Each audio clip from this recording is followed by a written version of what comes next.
और जब टिकट देने का मौका आया तो एक ऐसे व्यक्ति को टिकट दे दिया जिसने ज़मीन पे कभी काम ही नहीं किया। उस दिन मैंने ये फैसला लिया कि मुझे नॉमिनेशन करना चाहिए, तो इसके पीछे भी यही कारण है कि जनता का रोष था, जनता का मानना था कि मुझे आना चाहिए।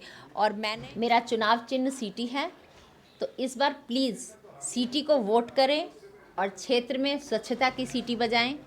मैं इस वक्त मौजूद हूँ दिल्ली के पांडव नगर में। यहाँ पर पांडव नगर वार्ड 200 से रेणु मनोज जैन पिछले कई सालों से मेहनत कर रही थी यहाँ के लोगों के लिए, और ऐसी उम्मीद जताई जा रही थी कि इस बार निगम पार्षद के जो चुनाव होंगे उसमें उन्हें टिकट मिलेगी, लेकिन ऐसा नहीं हुआ। और अब हम देख सकते हैं कि आपके गले में अलग चुनाव चिन्ह है, सीटी है अब आपके पास, और आप एकदम से कमल के फूल से सीटी बजाने चली। क्या हुआ ऐसा कि आपको पार्टी ने नहीं चुना? देखिए, मैं नहीं जानती ऐसा क्या हुआ कि पार्टी ने मुझे नहीं चुना, लेकिन हाँ ये ज़रूर है कि इस बार मैं इंडिपेंडेंटली एक जनता की प्रत्याशी बन के मैदान में उतरी हूँ, क्योंकि मैं यहाँ 25 साल से रह रही हूँ और मुझे पता है कि यहाँ जनता की क्या समस्याएं हैं। जैसे हमारे यहाँ बहुत से कार्यकर्ता जो मेरे साथ क्षेत्र में लगे हुए थे, जैसे अजय जैन जी थे, विमलेश मिश्रा जी थे, सुनील कपूर जी, योगेश गोला जी जो मेरे ही वार्ड से हैं, सुधीर भैया हैं, राजविंदर कौर हैं, ऐसे बहुत से कार्यकर्ता जो यहाँ लगे हुए थे। लेकिन पार्टी ने सबको अनदेखा किया और जब टिकट देने का मौका आया तो एक ऐसे व्यक्ति को टिकट दे दिया जिसने ज़मीन पे कभी काम ही नहीं किया। क्षेत्र की जनता उन्हें जानती ही नहीं है। कोरोना का जब टाइम आया तो वो यहाँ से जा चुके थे, अपने परिवार को लेके अपने गांव जा चुके थे, और जब कोरोना शांत हो गया तब उन्होंने यहाँ वापस आए वो। और ऐसे एक व्यक्ति को टिकट देना अच्छी बात नहीं है। जैसे भारतीय जनता पार्टी का एक है सेवा ही संगठन, तो हम लोग उसी चीज़ को फॉलो करते हैं कि लोगों की सेवा करना ही हमारा धर्म है।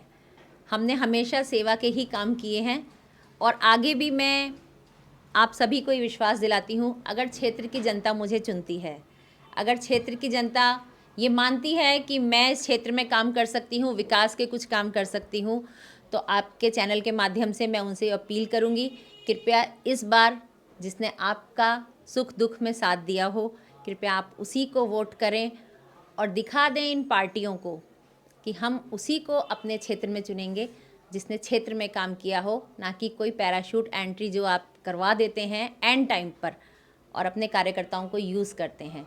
तो मेरा इस क्षेत्र में आना इस बात के लिए भी एक संदेश होगा बड़ी बड़ी पार्टियों को जो ये सिर्फ दिखावा करती हैं कि हम कार्यकर्ताओं का मान करते हैं, कार्यकर्ताओं का सम्मान करते हैं। ऐसा इस क्षेत्र में तो नहीं हुआ कि कार्यकर्ताओं का सम्मान हुआ हो। मेरा ये मानना नहीं है कि मुझे टिकट क्यों नहीं दिया। कुछ लोगों को ऐसा लग रहा होगा कि रीनू जैन को टिकट नहीं मिला इसलिए रीनू जैन ने निर्दलीय भर दिया। ऐसा बिल्कुल नहीं है। मेरा सिर्फ एक ही विरोध है कि कार्यकर्ता का सम्मान नहीं किया गया।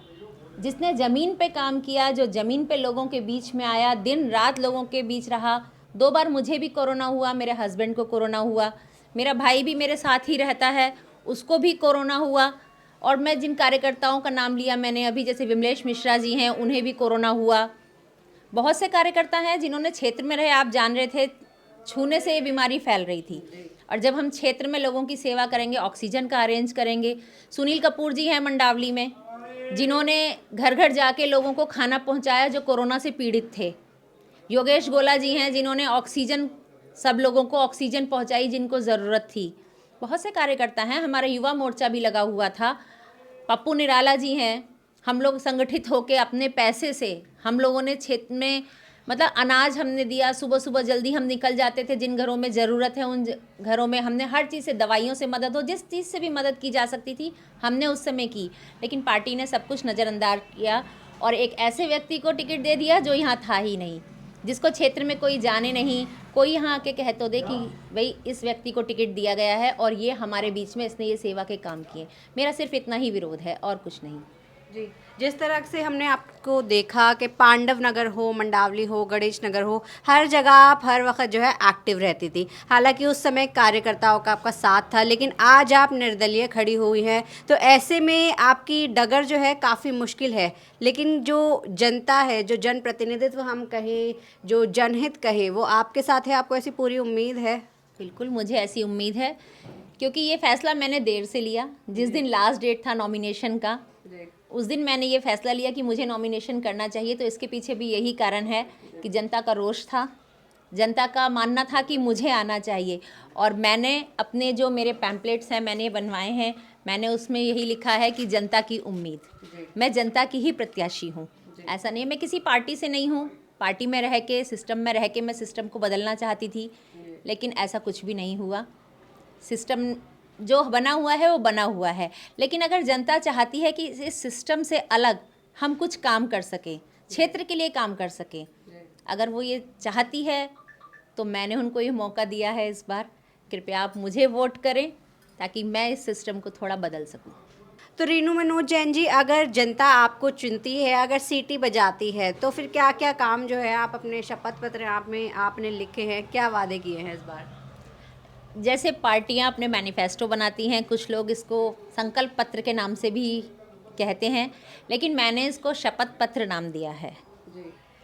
और मैं चाहती हूँ ये जो शपथ पत्र में मेरे ये 23 मैंने जो वादे किए हैं, जनता शपथ ली है 23 पॉइंट्स के लिए, मैं ये चाहती हूँ कि क्षेत्र की जनता मेरे इस पैम्पलेट को अपने पास रखे, और अगर मैं जीत के आती हूँ तो वो मुझे बताए कि आपने शपथ ली थी, ये काम नहीं किए। कुछ काम मैं आपको बताती हूँ। सबसे पहला तो साफ़ सफाई का ही है। साफ़ सफाई क्षेत्र में बहुत ज़रूरी है, और मैंने क्षेत्र की जनता से सबसे पहले ये वादा किया है कि मैं आपके क्षेत्र को सुंदर बनाऊंगी अगर आप मुझे वोट करते हैं तो। उसके बाद यहाँ बहुत डार्क स्पॉट हैं, रात हो जाती है, लाइट्स नहीं जलती हैं, कुछ लगी हुई हैं, कुछ नहीं लगी हुई हैं। मैंने एक ये वादा भी किया है क्षेत्र की जनता से कि मैं यहाँ पर बिल्कुल अंधेरा यहाँ जो हो जाता है रात के टाइम, उसको दूर कर दूँगी, और एक बार लगवाने के बाद मैं उनका रखरखाव भी करूँगी। पार्कों की हालत हमें पता ही है, पार्कों का सौंदर्यीकरण कराया जाएगा। और एक समस्या और है कि हमारे पांडव नगर का जो थाना है, वो थाना यहाँ से काफ़ी दूर है। तो मेरा इस बात पे भी पूरा फोकस रहेगा कि पांडव नगर क्षेत्र में ही पांडव नगर का थाना हो, ताकि लोगों को जाने आने में असुविधा ना हो। यहाँ मार्केट में शौचालय, मैं चाहती हूँ सुलभ शौचालय बने, जिसकी देखरेख भी हो और लोगों को उसका फ़ायदा भी हो, चाहे वो महिलाएं हो, पुरुष हो। मार्केट में आते हैं तो सबको ज़रूरत पड़ती ही है शौचालय की। और ऐसे बहुत सारी बातें हैं, बच्चों के लिए, बुज़ुर्गों के लिए, महिलाओं के लिए। एक महिला हूँ तो मैं ये जानती हूँ कि महिलाओं को किन किन मुसीबतों का सामना करना पड़ता है। और जब मैं यहाँ अपने ऑफिस में बैठती भी थी तो मेरे पास बहुत सारी महिलाएं आती थी रोज़गार के लिए। तो मैं अपने एंड से ये भी चाहती हूँ कि महिलाएं, उनको एक स्वरोजगार मिले, उसका प्रशिक्षण मिले मेरे ही क्षेत्र में, और उनके लिए कुछ रोज़गार की व्यवस्था भी हो। तो मैं चाहती हूँ कि मेरे बहुत सारे हैं इसमें पॉइंट, मैं इसमें है एक क्षेत्र की जो RWA है, हम जानते हैं RWA की एक बहुत बड़ी ताकत होती है, और अगर मैं क्षेत्र में आती हूँ तो RWA को और मजबूत करूँगी, क्योंकि वो एक क्षेत्रीय लोग हैं जो क्षेत्र की समस्याओं को लेके ही RWA का गठन करते हैं, और RWA के माध्यम से मैं इस क्षेत्र की समस्याओं को सुलझाऊंगी। कूड़े की समस्या बहुत ज़्यादा है। कूड़ा मंडावली में तो आपको पता ही है, शायद आप लोग वहाँ गए भी हैं। मंडावली में तो बहुत गंदगी है, बहुत ज़्यादा गंदगी है, और वहाँ व्यवस्था पूरी सफाई की नहीं है। कूड़ा गाड़ी टाइम से नहीं आती है, कर्मचारी लापरवाही करते हैं। क्योंकि मैं इन समस्याओं को देख रही हूँ, क्योंकि मैं पिछले 5 सालों से अपने एरिया में बैठी हुई हूँ इन समस्याओं का निवारण करने के लिए। बहुत सी समस्याएं मैंने लोगों की दूर भी करी हैं, लेकिन अगर मैं सिस्टम में आती हूँ, मेरे को ताकत मिलती है, तो मैं निश्चित रूप से इन समस्याओं का निवारण ज़रूर करूँगी। मेरा चुनाव चिन्ह सीटी है, तो इस बार प्लीज़ सीटी को वोट करें, और क्षेत्र में स्वच्छता की सीटी बजाएं, क्षेत्र में प्रकाश की सीटी बजाएं, और भ्रष्टाचार के विरुद्ध सीटी बजाएं। तो मेरा आपसे अनुरोध है, कृपया इस बार रीनू मनोज जैन को सीटी चुनाव चिन्ह पे ज़रूर वोट कीजिए। धन्यवाद।